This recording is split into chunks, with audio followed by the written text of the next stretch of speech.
එන්නේ පොල් ගස් වලට අලුතෙන්ම ඇවිල්ලා තියෙන ලෙඩේ.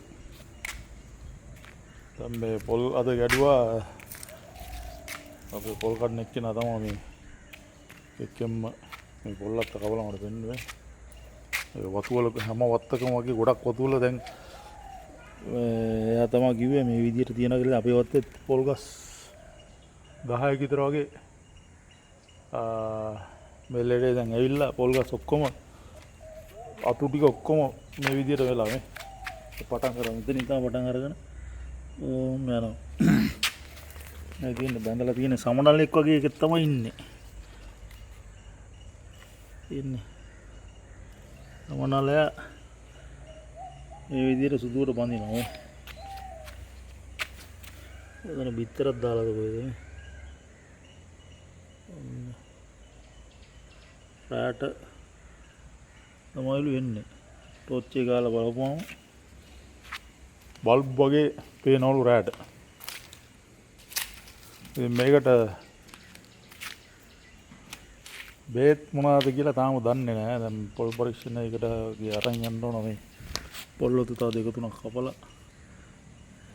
මේ සමහරු කියනවා දැන් මෙයා පොල් කන්න එක්කෙනා නම් කිව්වේ කොහොඹ කොළ කඩලා තම්බලා පල්ලෙන්න තියලා ඒ වතුරට රින්සෝ දාලා උඩට ගහන්න කියලා. ඒ ගොඩක් පොල්ලතු වල එහෙම පොල්ලතු වලට ගහනවලු. ඒ බේත. මේ ඉතින් ඒක හොඳයි කියලා තමයි එයා කියන්නේ. බලමු බණ්ඩ එහා පැත්තට ගිහලා මම පෙන්නන්නකො පොල් ගස් වලට වෙලා තියෙන දේවල්. මේ තියෙන මේක හටත් වෙලා තින්නේ ඒකමයි. අර මැස්සෝ නෙමෙයි මුක්කුද අර සමනලේ වගේ જાතියක් ඉන්නේ. අන්න උන් වහලා පොල් කොළ ඔක්කොම බොනවා. ඉන්න අනිත් වෙන්න.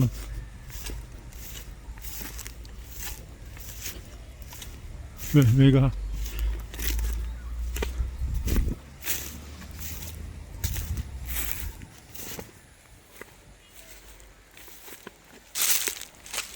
දැන් මේක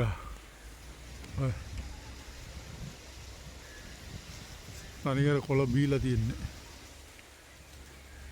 අර ගහත් වෙනවා.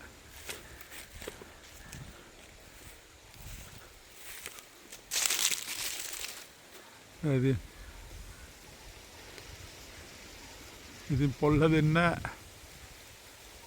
ඒ වගේ ලෙඩ ආපුවම ඒ ඔක්කොන්ටම බෝ වෙනවා. දිගටම මුළු පත්තරම යනවා. ඒ වේගෙත් එහෙමයි. ප්‍රතිකර්ම ඉතින් ආණ්ඩුවෙන් මත් මේවට මොනවා හරි කරන්න ඕන නැත්තම් මොනවාද බේත් කියලා හරියටම දන්නේ නැහැ තාම. අපිවත් දන්නේ නැහැ මොනවාද මේවට ගහන්න ඕන බේද කියලා. කොහොම කළයි රින්සෝ ගහනවා කියලා තමයි කියන්නේ. ඒකට ඒක හරියට සාර්ථක ද කියලා තාම දන්නේ නැහැ. වෙන කිමිකල් එකක් මුකුත් තාම දන්නේ නැහැ. මේකටත් මේ කහ පාට ගහන් ඉන්නේ මේ. ඒක බොවුනව තමයි කාලා තියන්නේ අර. අතු.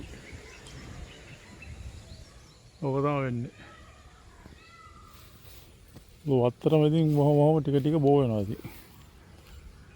ලොරසින් මේක පොල් ගස් ටික ඔක්කොම ඉවරයි. බේත තාම දන්නේ නැහැ. කවුරු හරි දන්න කෙනෙක් ඉන්නවා නම් මේ වීඩියෝ එක බලලා මේ බේත් මොනවද ගහන්නේ කියලා පොඩි කමෙන්ට් එකක් දාන්න. පොල් පරීක්ෂණ ආයතනයකට ගිහලා පොඩ්ඩක් ලුණු විල අහන්න කියලා බැලුවේ. මේකට ගහන බේතක් මොකුත් තියනවද කියලා. එහෙම තිබුණොත් ගහන මැෂින් එකත් ඕන උඩට විද්දන්න. ඒකයි වැඩේ. දැනට ගස් තියෙනවා මේකේ 10ක් විතර වගේ. අරගෙත් තියනවාද? ඒකත් කහගෙන එන්නේ. ඒකෙත් කොළම නැහැ. හරි. Thank you.